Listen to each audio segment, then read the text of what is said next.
इस देश के अंदर के मुसलमानों का जिक्र किया जाए या इस देश के बाहर के मुसलमानों का जब जब जिक्र होगा तब तब गोदी मीडिया के मुताबिक मुसलमान दोषी हैं। उनके नरसंहार पर, उनके मरने पर, मातमी आवाजों पर जश्न मनाया जाएगा, मौज उड़ाई जाएगी। कुछ ऐसी ही तस्वीरें निकलकर सामने आ रही हैं इजराइल के अंदर से। आप कहेंगे इजराइल तो फिलिस्तीन के अंदर तो नरसंहार कर रहा है, वहां तबाही कर रहा है, तो ऐसे में इजराइल के अंदर से ऐसी तस्वीरें निकलकर क्यों सामने आ रही हैं? क्योंकि इस देश की गोदी मीडिया को उन रंगे पुते चेहरे लेकर तेल अवीव की सड़कों पर घूमते, फर्राटा मारते, चौक चौराहों पर उछल कूद कर रिपोर्टिंग करते पत्रकारों को यह नजर नहीं आ रहा है कि फिलिस्तीन के अंदर क्या हो रहा है। वो तो कह रहे हैं इजराइल ज्यादा बर्बाद हो गया, इजराइल तबाह हो गया, इजराइल अब अपने पैरों पर खड़ा नहीं हो सकता, हमास एक आतंकवादी संगठन है। हां, वो बात अलग है कि इजराइल जो फिलिस्तीन के अंदर कर रहा है वो नहीं दिखा पाएंगे क्योंकि साहिब का आदेश है। ऐसे में साहिब के जो तमाम दोस्त हैं जिनके साथ गलबैयां करते हैं अपने विदेशी दौरे पर, उन्होंने जो बात नहीं कही वो भी बात अपनी तरफ से जोड़कर ऐसे तमाम गोदी एंकर बता रहे हैं। आज आपके सामने एक एक गोदी एंकर का कच्चा चिट्ठा रखने जा रहा हूं कि देखिए इजराइल के अंदर अब सारी हदों को पार कर दिया गया है। जहां वो लताड़े जा रहे हैं, खदेड़े जा रहे हैं, उसके बावजूद भी साहिब की भक्ति, साहिब के दोस्तों की भक्ति उनके दिल दिमाग और मगज से नहीं हट रही। नमस्कार, मैं हूं प्रज्वल गौतम और आप देख रहे हैं द कंटा। अभी हाल ही में आपने तमाम न्यूज चैनल के जो तमाम एंकर रंगे पुते चेहरे के साथ पहुंच चुके हैं इजराइल की सड़कों पर, तेल अवीव की सड़कों पर। यह दिखाने की लगातार कोशिश की जा रही है, यरूशलेम में जाकर यह दिखाने की कोशिश की जा रही है कि कैसे फिलिस्तीन का जो लड़ाका संगठन है, फिलिस्तीनियों की तरफ से लड़ाका संगठन हमास बनाया गया, उसने किस तरह से इजराइल के अंदर तबाही की है। एक शहर, दूसरा शहर, इमारतें, तमाम चीजें दिखाई जा रही हैं। बताया जा रहा है कि रॉकेट के रॉकेट दाग कर रख दिए, पूरा शहर बर्बाद कर दिया। लेकिन ना, फिलिस्तीन का जिक्र इनके मुंह से, इनके ऊपर जो एक पट्टी चलती है, नीचे पट्टी चलती है, इनकी जुबान, इनके मगज, इनके दिमाग, इनके मन, कहीं से आप ले लीजिए, ये सोशल मीडिया पर भी वैसी ही गंदगी उगलने लगे हैं। ये बताने लगे हैं कि सारी गलती फिलिस्तीनियों की है। ये बताने लगे हैं कि कैसे हमास के लड़ाकों ने इजराइल पर अटैक किया, उसे भड़काया और अब जो भुगत रहा है फिलिस्तीन वो इन्हीं की गलती है। ये नहीं बताएंगे 75 साल का इतिहास, इनकी हिम्मत नहीं है। मैं खोलकर डंके की चोट पर कहता हूं कि चला दीजिए अपने अपने चैनल पर जो उछल उछलकर आपने पत्रकार भेजे हैं ना इजराइल के अंदर की, जाइए आप रिपोर्टिंग करके दिखाइए। उन्हीं पत्रकारों वाले चैनल से मैं को चुनौती देता हूं कि एक आप आधा घंटा छोड़िए, 15 मिनट के अंदर आप फिलिस्तीन और इजराइल के बीच का अच्छा और सही आकलन करते हुए संबंध बता दीजिए, इतिहास के पन्नों से उठाकर। साहिब वाला इतिहास नहीं, बाल नरेंद्र की कहानियां नहीं कि जो मगरमच्छ लेकर घर आ गए थे, वो वाली नहीं, असली वाली सुना दीजिए, मान जाएंगे आप।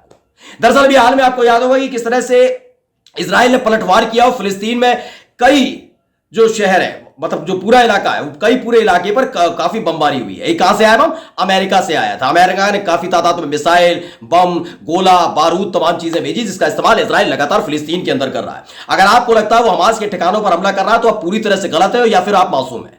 दोनों ही चीजें हो सकती है, या फिर आप कुछ ज्यादा ही गोदी मीडिया को देखते हैं। आप एक एक तस्वीर अभी आप सोशल मीडिया पर जाकर देखिए, गोदी मीडिया वाले एंकर्स नहीं जो ट्वीट करते हैं वो नहीं, आप जाकर देखिए रियल वाला। वहां इमारतों को ध्वस्त किया जा रहा है, बच्चों की मौतें हो रही हैं, लगातार स्कूल और अस्पतालों को निशाना बनाया जा रहा है। एक ऐसे ही अस्पताल को निशाना बनाया गया जिसमें दावा किया गया कि 500 से ज्यादा लोगों की मौत हो गई।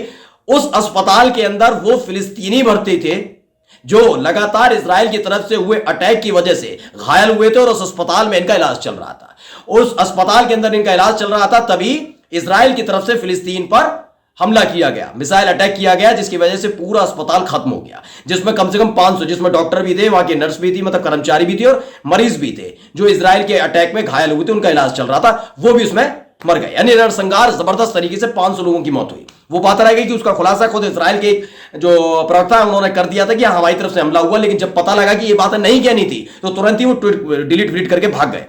उन्होंने कहा ना हमने कुछ नहीं किया। इसके बाद सार्वजनिक तौर पर झूठ बोला जा रहा है। झूठ परोसने का काम कौन कर रहा है? झूठ परोसने का काम इजराइल करेगा तो समझ में आता है, क्योंकि वो अपने ऊपर कोई जिम्मेदारी लेना नहीं चाहता। लेकिन किया किसने? अमेरिका ने भी उसका साथ दे दिया, और उनका साथ देने के लिए सीधे तौर पर हमारा देश नहीं है सब चीजों में, लेकिन हमारे देश के गोदी पत्रकार कूद कूद कर बता रहे हैं कि इजराइल सच्चा है, वो सत्यवादी हरिश्चंद्र हो गया है। दूसरा अमेरिका, मतलब सोचिए, हमास ने आज तक एक अटैक फिलिस्तीन के अंदर खुद नहीं किया। इनका कहना है कि हमें नहीं मालूम, एकदम कहां से मिसाइल है हमें क्या पता, गाजा में हमने थोड़ी ना आप तो कुछ बहुत मासूम हो।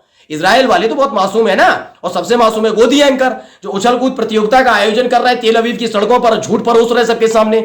लगातार इजराइल फिलिस्तीन के अंदर हमला कर रहा है, एक पत्रकार नहीं बोलेगा। हां, जहां हमास के ठिकानों पर हमला हो रहा है उसको चीख चीख कर बताते हैं, देखिए सबक सिखा दिया, ये हो गया, वो हो गया, साहिब उतरा है स्टैंड गन लेकर और बंदूक लेकर। ये तमाम तमाशे हमारी मीडिया कर रही है, अपने यहां पर ही कर रहे हैं, वहां पर भी कर रहे हैं।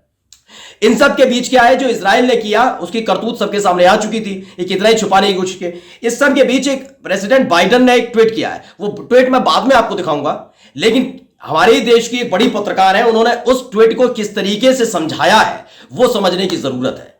यह पता लगता है कि किस विचार के साथ, किस मनोस्थिति के साथ, किसके आदेश पर, किसके कहने पर वो वहां पर पत्रकारिता कर रही है। दरअसल रूबिका लियाकत जी काफी फेमस हो गई हैं इस पूरे मसले को लेकर।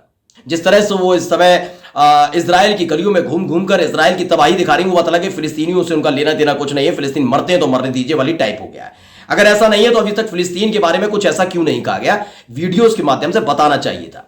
खैर, इन्होंने कहा अल अहली अरब अस्पताल पर हमला हुआ। यह हमला करने की फिराक में आतंकियों ने अस्पताल को तबाह कर दिया। इसका पता बाइडेन की नेशनल सिक्योरिटी टीम लगाएगी, तब तक आगे की रणनीति पर काम चलता रहेगा। इन्होंने साफ तौर पर बता दिया। देखिए, आप या लगाने के बाद मतलब क्या होता है इसमें, अब जब मतलब इजराइल में कोई हमला हो रहा है तो वो हमास ही कर रहा होगा, फिलिस्तीनी ही कर रहे होंगे। लेकिन अगर फिलिस्तीन में कोई हमला होता है और उसका दोषी पाया जाता है इजराइल, तो कहा जाता है आतंकियों ने कर दिया होगा। आतंकी अपने ही देश में हमला कर रहे हैं। बहुत बेहतरीन पत्रकारिता है, इसको सैल्यूट करता हूं मैं आपको कि इस तरह की पत्रकारिता आप कर रही हैं, बहुत अच्छे पत्रकारिता है। लेकिन जिसको ट्वीट के साथ किया था, कहीं पर भी प्रेसिडेंट जो बाइडेन है यानी अमेरिका के प्रेसिडेंट ने यह बात नहीं कही कि आतंकियों ने किया है। उनका कहना है इसकी जांच होनी चाहिए, क्योंकि इजराइल लगातार मना कर रहा है, अमेरिका भी नहीं आ रहा है। सोचिए, बाइडेन ने जो नहीं कहा वो मैडम कहने लग गई हैं। मैडम घूम घूम कर, कूद कूद कर, फुदक फुदक कर बता रही हैं कि आतंकियों ने हमला कर दिया। आपने कैसे साबित कर दिया? इन्होंने कई शब्द नहीं लिखा कि इजराइल की तरफ से किया गया। सुनिए पहले, जो प्रेसिडेंट बाइडेन कहते हैं, I am outraged and deeply saddened by the explosion at the Al Ahli Arab hospital in Gaza and the terrible loss of life that resulted. Immediately upon hearing this news, I spoke with King Abdullah II of Jordan and Prime Minister Netanyahu of Israel and have directed my national security team to continue gathering information about what exactly happened. आप इस पूरे अगर tweet को कहीं पढ़ेंगे तो आपको कहीं पर भी हमास का जिक्र, आपको कहीं भी फिलिस्तीन का जिक्र नहीं आएगा। नहीं, इजराइल पर आरोप लगा रहे हैं, लेकिन आप ये देखिए, ये लगातार इनकी तमाम, आप कहेंगे आतंकी तो कहा है, आतंकी तो उधर नहीं। आप आतंकी शब्द का इस्तेमाल इनका तमाम न्यूज चैनल पर जाकर देखेंगे तो आप समझ जाएंगे इनका आतंकियों का मतलब क्या है। ये आतंकी लगातार हमास संगठन को बता रही है। इनका कहना है, इन्हें कहीं नहीं लिखा कि इजराइल ने किया है, जबकि लगातार दावा उधर से इजराइल की तरफ से किया जा रहा है, लेकिन नहीं कह रहे। ये नहीं कह सकती, ये कह ही नहीं सकती मुंह से। ये लिखती है अल अहली अरब अस्पताल पर हमला हुआ, या हमला करने की फिराक में आतंकियों ने अस्पताल को तबाह कर दिया।